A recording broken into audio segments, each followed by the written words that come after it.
Well, welcome everybody to Seriously Loco Phil's Fireside Chat number two. Um, weren't able to pull off an episode tonight. I promise we will be back with an episode in the near future. Just normal life things happening. Um, in order for us not to, I guess, pull this off. Um, but let me go ahead and tweet out the fact that we are live and all of those things. If I can get the link. I hope you guys will join in the chat as you get joined in. And we can talk a little bit about what is going on around Locomotive, primarily the fact that they are obviously in a little bit of a slump right now. So, yeah, we've got a lot to talk about when it comes to Locomotive, and especially that last match against RGV. We've got a little bit to unpack, a lot to look ahead to with Tulsa coming up. So let me just get the link out there.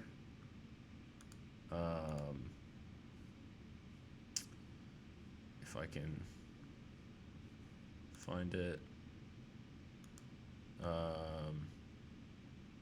Sorry, normally a little more prep for this. Oh, here we go. All right. I'll just get this out into the interwebs, and then we will go from there.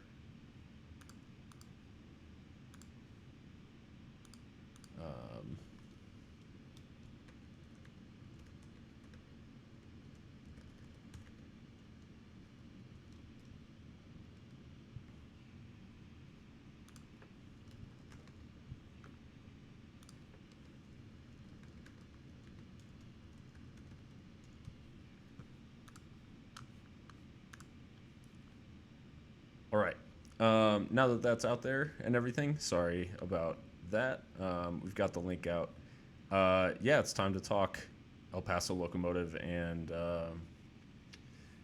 whatever that was that we watched last. When was that? Last weekend against RGV. Tough match. I think might be understating exactly how bad it was. It was rough. It was rough, guys. Let's see. First things first. Everybody was surprised, I think, when the lineup came out. We all thought, oh, okay, we're going to kind of go for it. We've got an attacking lineup. It's the return of Jerome Kiesewetter to the lineup. That's a lot of positives for what ended up being probably our most negative performance of the season, or one. It is up there with one of the worst in terms of attacking, and it was bad. Let's see. So the attacking lineup, we had Jerome Kiesewetter up top. We had Omar Salgado in there. We had Edson Partida, the scorer of a couple of great goals in recent games against obviously Phoenix, and then the stunner in the win over Tacoma, and we had Seb Velasquez in with Jerome Kiesewetter for the first time. There was a lot of things that I thought, oh, okay, this is it. This is us turning the corner. This is us getting healthy again. And the way the game actually played out was brutal. We had a ton of attacking power in the lineup, and we were struggling hugely to create against RGV. And RGV seemed like they were set up basically exactly correctly. They game planned almost perfectly for how we ended up playing, and they limited us so much in attack, and then they still made us look vulnerable on the counter. And there's something about the way that they did that and the way they effectively game planned against us, that is troubling, because it's one thing they knew that we like to hold the ball. Everybody in the league knows that. They know that their best bet was to play on the counter. We should know, though, going in, that that's how they're going to play. So ultimately, the real failure in this whole performance was actually in possession and in our wastefulness in possession. Our passing was not sharp. I know a couple of people commented on the surface before the match, but the passing was at times atrocious, like genuinely bad, which led to so many opportunities for RGV on the counter.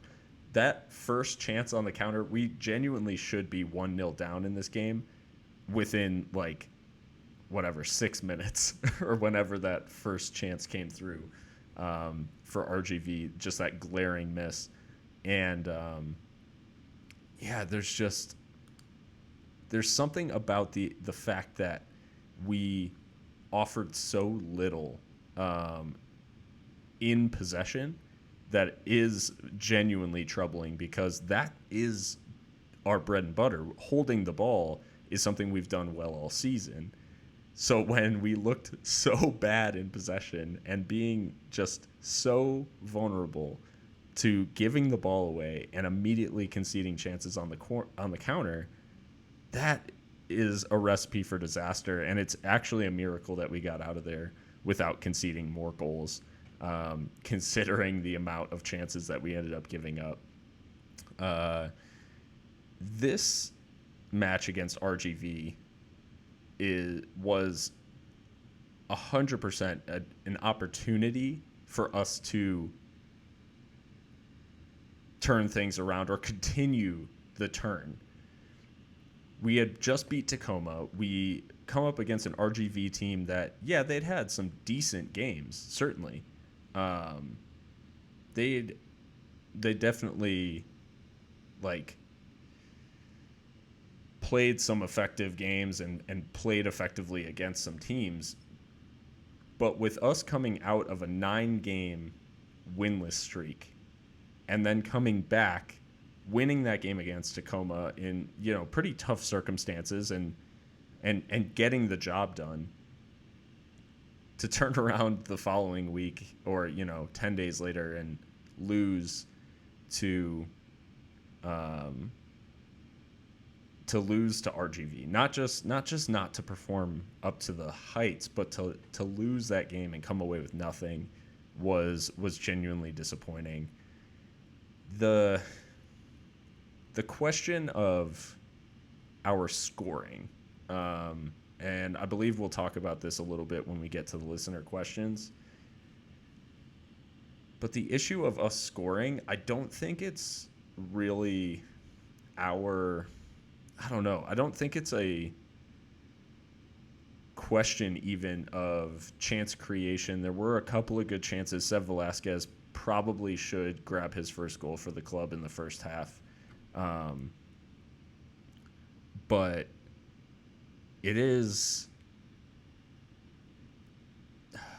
not just the fact that, we created a couple of decent chances in the first half, but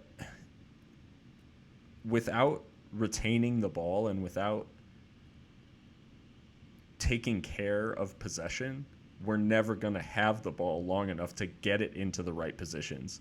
During the match commentary, I think as well, we mentioned a couple of times, it did not look like Omar Salgado was moving freely in this game. It did look like he had taken a knock. So I'm hoping that he is healthy going forward, because he did not look himself out on the wing.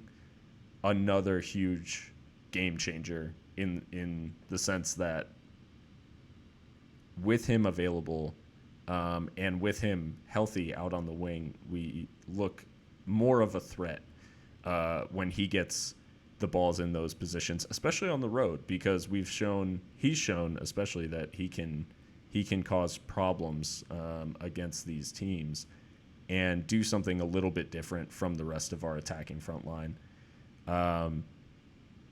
But ultimately what has to change for us to start scoring is the ball has to get to our goal scorers in the right positions. And in this game, we did essentially the worst that we've done of getting the ball to Jerome Kiesewetter in dangerous positions. He was so isolated the entire game, and it made it so difficult. He was essentially starved. You can see just we maybe called his name 4 or 5 times in commentary, and that is like devastating for your most potent weapon in attack to be completely nullified because we're not getting him the ball in the right positions. That says just about everything you can say. Like, if you don't have any good opportunities, especially with your best goal scorer, you're not going to come away with anything from the game. So going forward, what will it take to break out of the scoring slump? I mean, it's going to take getting Jerome Kiesewetter opportunities in the box. The big takeaways from this game, I mean, defensively, I can't even say defensively that it was even like a bad performance or anything like that, because there was so little control over the game that I think it's more so, and RGV's chances are so much are created so much on the counter. There's so little really for the defense is always just tracking back and sprinting back and trying to support after we've given the ball away. So it's already out of hand by that point. Like, we've already lost possession in a bad area. It's not going to get better as we try to get back. So I can't even blame the defense for conceding the goal, because all of our chances that we gave up were from these ridiculous kind of counterattacks after cheaply giving away possession. And it's just it's incredibly frustrating to watch. I think the player that will probably come away from this game feeling especially rough about it is Richie Ryan, because Richie's sending off is not what you'd expect from a player of his experience and his caliber. He has been ever present for us this season. He's been fantastic for us all season. Rarely makes mistakes. Really does a good job in possession and out. And he just puts himself in a position where I sympathize with Richie, because I don't think he made a ton of contact on that sending off. I don't think on his second yellow, I don't think he makes a ton of contact. But I think he puts the referee in a position where it's very difficult not to give that second yellow. So I think Richie is going to come away with this one feeling pretty rough about the fact that he got sent off. Not to mention now, he'll be suspended. And it's the third straight game in which a Locomotive player has seen red. We saw it was Kiffy against Phoenix, Chiro, inexplicably against Tacoma, which ruled him out for this game against RGV, and then now Richie in this match. So it's not the type of position that you want your captain, or at least on the day he was wearing the armband, you don't want him taking that challenge or putting himself in a position to be sent off. And now we'll be missing Richie for this match against Tulsa. It went just about as poorly as a game could go, because we were kept in it. Couple of nice saves by Logan, but really nothing to speak of, especially in the second half, in an attacking sense, which is nuts against a team that was sitting they were sitting deep for sure, but they had a mistake in them. They showed that they weren't that solid defensively, and we just played right into their hands. As a result of the loss, we were eliminated from Copa Tejas competition for the year. And yesterday, Austin Bold claimed the trophy with a win over RGV, 3-0 at home. Austin claiming the Copa Tejas in its inaugural season and their inaugural season. Just a competition that never got going for Locomotive. Big chance, obviously, to claim a win against RGV the first time slipped through our fingers with that 2-2 draw. Then we went to San Antonio, played San Antonio completely off the park in San Antonio, but came away with a 0-0 draw as well. Then drew Austin. Oh, we had drawn Austin Bold earlier, 0-0 draw as well, and then yeah, Adrian. I mean, Austin, of course. There's a lot going on, especially with Austin Bold winning it. But what I will say is, Locomotive with its chances to win this competition, but not coming away with anything. So once that draw with San Antonio solidified those first three draws, halfway through our Copa Tejas campaign, it was downhill from there with San Antonio, resoundingly beating us at home with the 3-1 in the what I will forever know as the Frank Lopez game, which was the first match that he had signed for San Antonio after his mysterious loan move from LA Galaxy 2. But then the loss to RGV all but eliminated us, even though we still had, or it did eliminate us, even though we still have a game to go against Austin Bold at home. So bit of a strange campaign in the Copa Tejas, because I think everybody pretty much liked our chances of getting there, especially given how San Antonio's start to the campaign went. But when we didn't claim a victory from good performances in those first three matches, it made it nearly impossible. Adrian, I think I think it should, but the Copa Tejas itself is a very cool competition. But I will say that I don't think the rivalries are well formed enough for it to feel too important right now. I think it is important, but I think it's more so important in the context of our league performance. So I think, when we think back to some of these matches in the Copa Tejas, we have winnable games that also would have been points in our league campaign. So that's more so why I kind of lament not having a shot at winning the Copa Tejas, is because it speaks more to all of these, like those 6 dropped points in those first 3 matches, because we played so well in those, but came away with nothing. And I think that one against RGV just kind of spoke, or just kind of,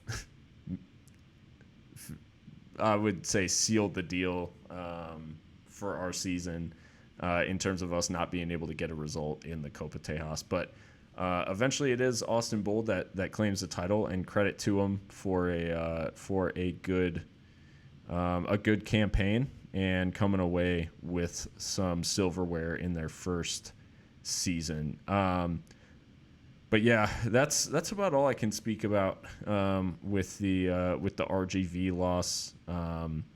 So I'm gonna move quickly to our listener questions. So we have a few that were sent in last week and a couple from this week. So I'll just do all of them because I know we missed last week's episode. So I'm going to go ahead and do them now. And then we will move on to talk about the tussle with Tulsa, as I'm calling it. But the first question, and this speaks about our scoring troubles, especially over the last few games. Well, the last like 10 games. At Texas Music Kid, Cody Bachmeyer, thanks for consistently sending in questions, but said, do you think Mark looks lost as to how to help this team score? I'm not saying he's doing a bad job. I'm more asking, are you seeing a lot of frustration? Yes. Mark is I don't think he looks lost in terms of how to help the team score. I think this last match clearly showed a new system, which just didn't function the way that it was supposed to. The way that he set the team up was supposed to lead to more scoring. And it should have, as we spoke about, it should have led to more scoring. It is an attacking lineup. It had all of the weapons in attack that should lead to the team scoring, and it just didn't happen. And it didn't. The team as a whole didn't function properly. I think I don't want to say experiment necessarily, but I think he went to a 4-2-3-1 system. And I think the team functions better. I mean, and Adrian listening, he'll recognize this too. Me as a Liverpool fan, I feel very comfortable in a 4-3-3. And it's just because that's the system that has worked so well for Liverpool the last couple of years. But I think where we were so lax and so obviously missing something in this last match was in midfield. And when you don't have Nick Ross or Chapa in midfield, the work that Yuma and Richie Ryan are having to do is, especially with Edson out there, there's going to be less defensive kind of cohesion, especially on the counter. And you don't have as many people like able to deal with the problem. So I think it works both ways, where that 4-3-3 also turns into kind of, it's easier to see where the chances come from and where they flow from. And I think Mark is obviously being drawn away from 4-3-3 because of the addition of a 10 like Sebastian Velasquez. I think it makes it a little tougher to play in that system. So now we've gone to this 4-2-3-1. Our midfield doesn't really function, which means to less chance creation, because if we're not fluid from defense to midfield to attack, and in how the ball is moving through the phases of play, I think we look disjointed and we look like we're not really sure how we're going to create those chances. So long story long, the chances are all that Mark can really create. And it's he definitely is experiencing some frustration, because I think he had the team playing in a way that was creating chances, but they weren't scoring. And now in trying to solve that problem, he has actually kind of created a different problem for himself, in that he has now made the team kind of unsure of how they're creating the chances in the first place. So I think it will take it some time, but I think they will figure out eventually how to play in this new system, if this is something that Mark is willing to persevere with. And yeah, Adrian, Liverpool's worst game of this season involved a lot of disconnect from the midfield. They weren't sure when to press and when to assist the back four. Kind of reminiscent of Locomotive, I think. And I think you're exactly right, Adrian. I think we were just, especially in this last game, it felt like we were stuck in between the different phases. Like, are we attacking? And now that we are fully committed to the attack, are we able to actually defend in transition? And it showed in this last game that with the system we were playing, we weren't really set up to defend on their counterattack. So it made it really difficult. And I think right now Mark is probably looking. He's probably, well, I think what he's looking for in the last performance is just sharper passing and better understanding between the players. I think it's he definitely had expressed some frustration previously of he can only get the players, to the goal and then they have to score. But it is now a question of, okay, can we be in a system that actually creates those chances again? Because our chance creation in this last game was abysmal. So yeah, kind of a difficult one. At Lutep Minor, some of you will know him as Locomotive Minor, and Lou from 8th Notch. He said Fernie is clearly bad luck. For Fernie from 8th Notch is clearly bad luck during away games, and we need to ban him from attending any more of them. Yeah, Fernie's had some bad luck on the road. He's been to a few games and don't think he's seen a Locomotive win. I don't know about a full ban, but yeah, Fernie, I mean, we just got to work on that record. Hopefully he'll see a win someday.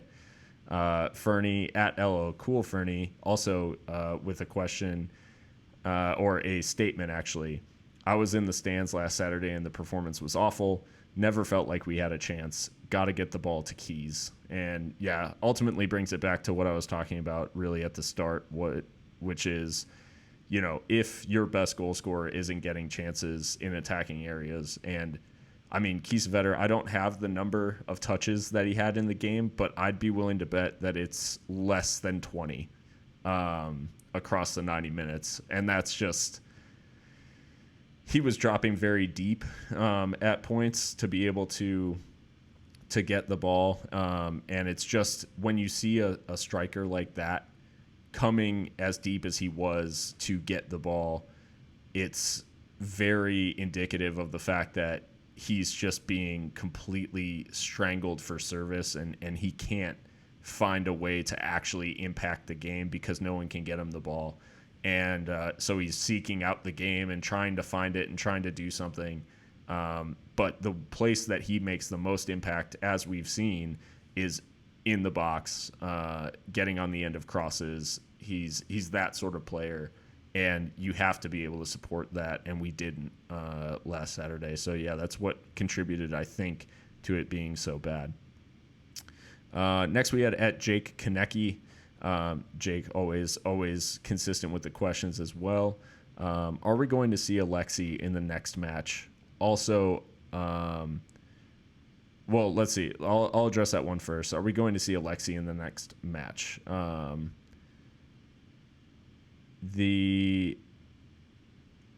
think Bassetti, Alexi Bassetti, I think he does make his debut. I was wrong in my initial assessment of saying that I thought he'd make his debut as soon as he joined. We have not actually seen Alexi named in a team yet, which I thought was interesting. He was not named against Tacoma, and he was also not named against RGV. So a little bit of a strange one, given that most of our transfers are kind of straight into the side and make their impact or make their debuts pretty quickly. His bow has waited, but I do think that we will see him in the squad against Tulsa. I hope we see him in the starting lineup. And honestly, I'd like to see him up front with Jerome. it's a system. I know Mika in the past has not been in love with it. But the 4-4-2 diamond could make a return, and this is total speculation on my part. But you could see the return of the diamond, which essentially leads to a midfield three, in that you have two, central midfielders and a six. Now the combination of players would depend on Nick Ross's health, and it would probably see Yuma play alone as a six, but ideally he'd have support from Chapa and Nick Ross, and then you'd have basically a front three of Sebastian Velasquez, who give him the license to roam in an advanced playmaker kind of role in that 10 area, and then play Bassetti and Kiesewetter off each other as both as kind of both as strikers, and see if that combination can do anything, because Kiesewetter up top by himself, while extremely effective if the wingers are involved, doesn't actually get that much purchase if he's being marked out of the game and the flow to him is being cut off. So I do think we see Alexi Bassetti in the next match. It'll be interesting to see how he's employed, though. And then Jake also added, I'm really excited to see USL on ESPN Plus. What are your opinions on the streaming deal? So obviously, for those who don't know, they are on ESPN Plus now, but they re-upped and will be on ESPN Plus for the next 3 years. USL Championship and League One. I think the deal is fantastic for the league, and I just so happen to be wearing a jersey that helps me illustrate my point. So I'm wearing a Dynamo Dresden jersey. For those who can't see, they play in the second Bundesliga, and the Bundesliga and second Bundesliga right now, their rights are owned by Fox. Fox, notoriously horrible at promoting or really advertising the fact that they own any soccer whatsoever. Their studio analysis, terrible. Thank you, Adrian. Yeah, I do love this. The star up top also for the 8 East German league championships that Dresden won in its history. But yeah, so Fox owns the Bundesliga and second Bundesliga rights. The Dresden oh,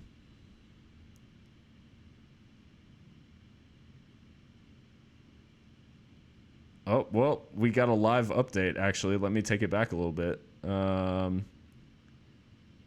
Alexi just replied, not here tomorrow. Alexi Bassetti he must be watching. So thanks for tuning in, Alexi.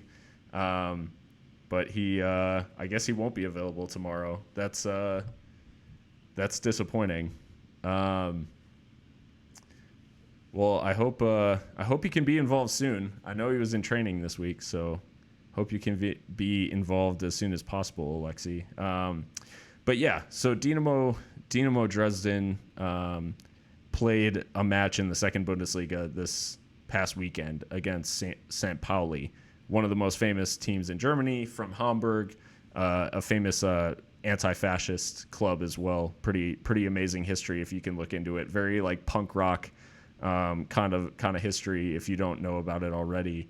And Dresden played St. Pauli, and it was streamed on Fox Soccer platforms. They played. St. Pauli took a 3-0 lead. Dresden brought it back to 3-2. Had a man sent off, and then equalized with 10 men in the 86th minute to bring it back to 3-3. Game ends 3-3. Absolute classic of a match. It was streamed on a platform that's available in the United States, and Fox didn't even tweet about it. They didn't even say, hey, something crazy happened in one of our games. That is the level of like negligence that exists in some of these broadcasters. So like ESPN Plus has always been good about providing the streams, obviously, but providing footage to the teams. They have like the cloud service, which allows them to post highlights pretty much immediately. Yeah, it's just it's so much better than what could be if we were streamed on Fox or some of these like just crazy priced ones as well. BR Live that does the Champions League and some of these other providers, BN Sports, that just you can't get anywhere. ESPN Plus is amazing for accessibility and the price. Plus, once Disney Plus drops in November with that Hulu ESPN Plus deal, I mean, you can't really beat that for like $13 a month. That's crazy. So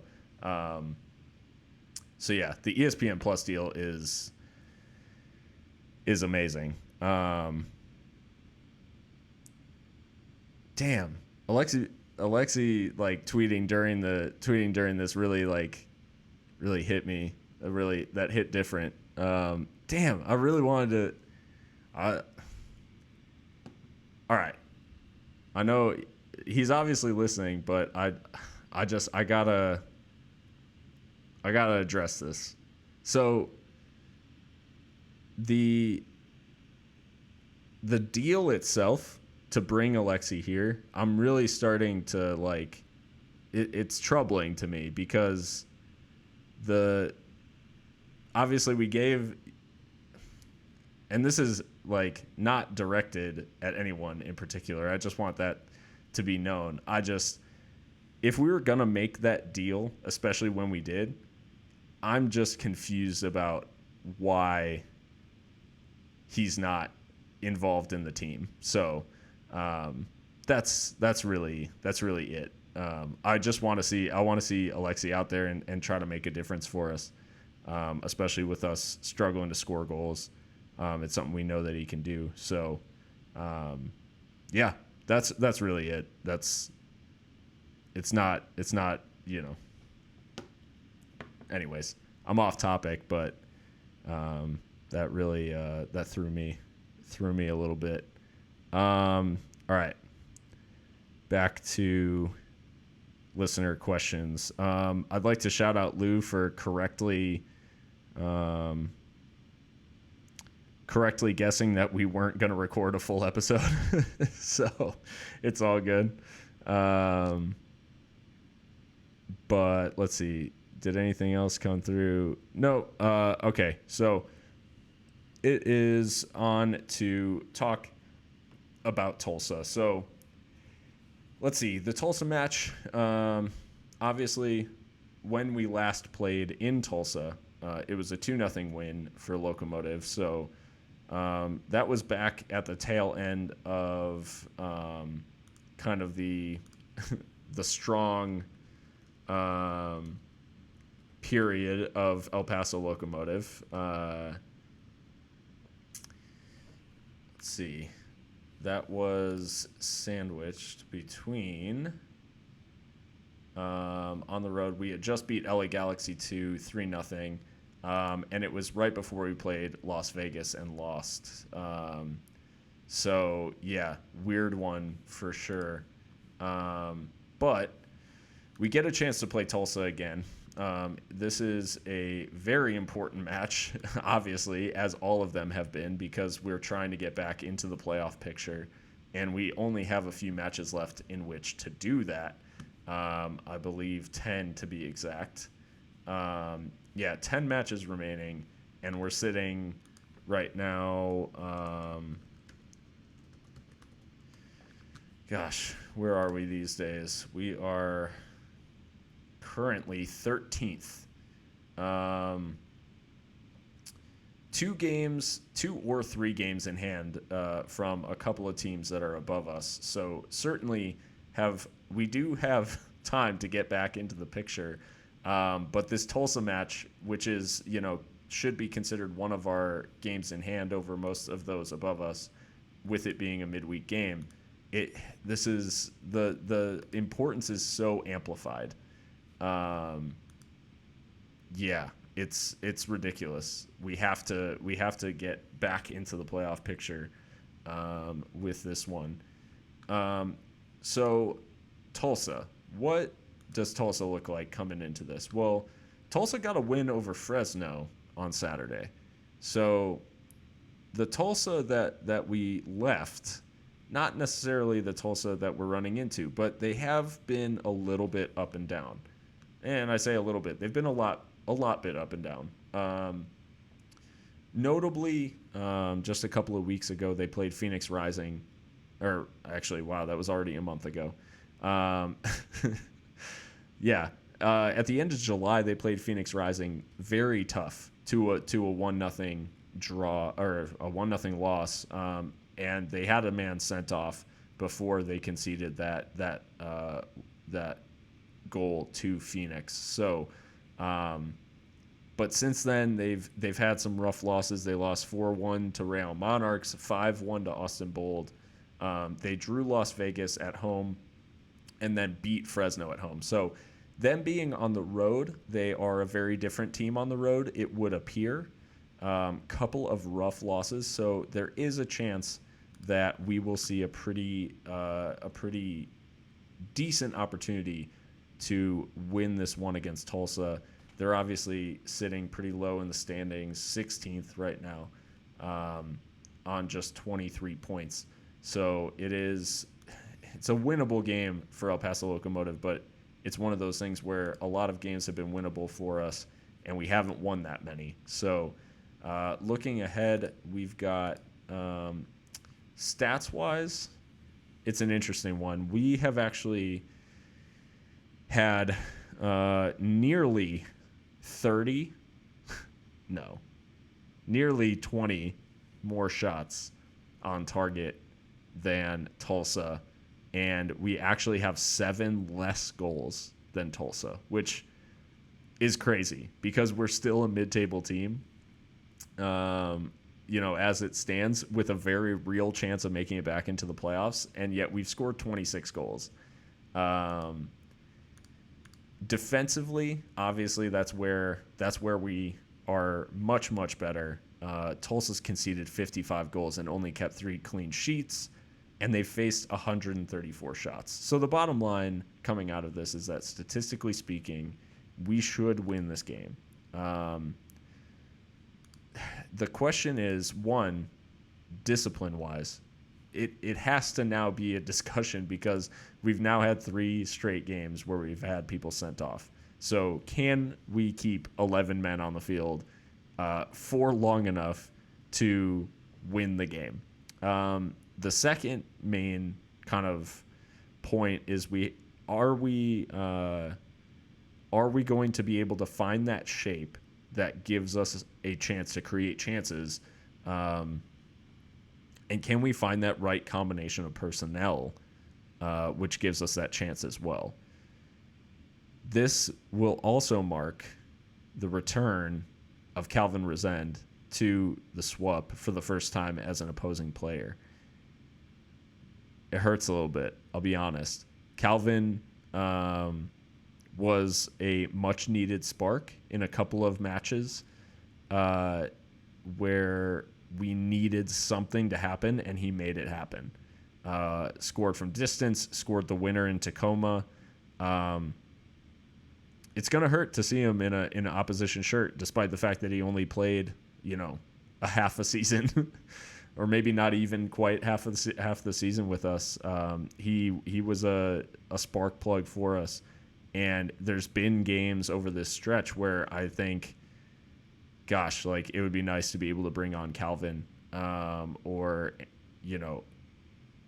it would be great to start with Calvin, because he's still, obviously, he just had the 2 goals for us, but they were very important goals. So,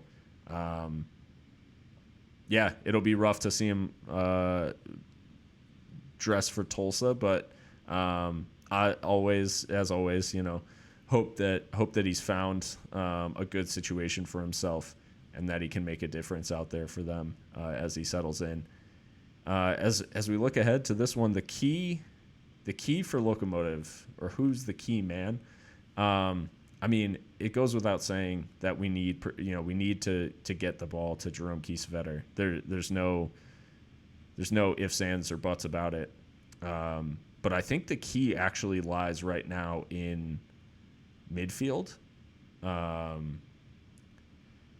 because the way that we played against RGV, we just did not take care of the ball. So we have to find a combination in midfield that leads to us maintaining possession and not giving the ball away cheaply, because Tulsa is definitely going to come to the swap and try to play on the counter.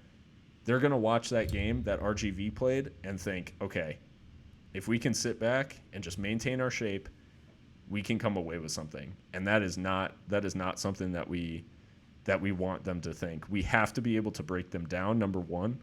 We have to be able to provide threat from wide, which we were not able to do against RGV. And when we are playing the ball through that low block, through those two banks of four, our midfielders have to be able to find those passes through that bank of midfielders to be able to break the lines and actually turn Tulsa and get them chasing the man with the ball. We didn't do it enough against RGV, and a lot of the times when we tried to break that line, we were giving the ball away. So we have to find ways in, around, over, behind Tulsa's what will ultimately definitely be a low block. So I think the key matchup actually comes in midfield, because those passes have to be good. And I mean, I know we haven't seen Nick Ross around the team recently, but I think a midfield three with him back in it would be welcome at this point. And then finally, the prediction. Well, I have to think that against a team like Tulsa, we have to be able to find a way to beat them. I like to think that we'll be able to find a way to get the win. I'm just gonna tweet this because it's still got me messed up.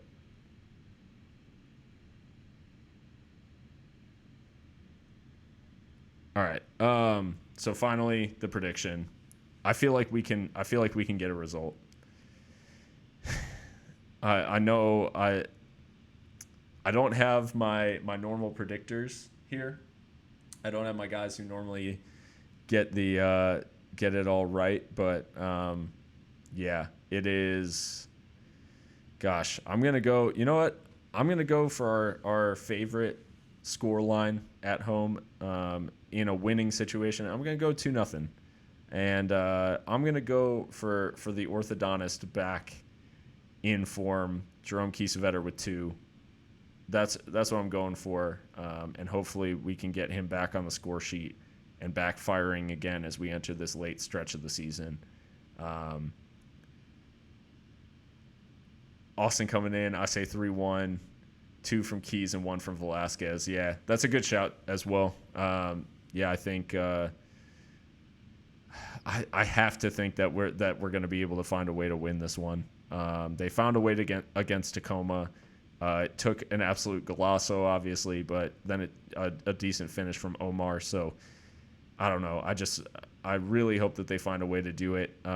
It'll be a quick turnaround, obviously, from this match against Tulsa. We got the midweek, and then we've got a matchup on Saturday. Gosh, I just looked it up too. Sorry, I've got it right here. Yeah, in Vegas on Saturday. So quick turnaround. I hope you guys enjoyed our little fireside chat. You can hit at Seriously Loco EPTX on Twitter, Facebook, Instagram.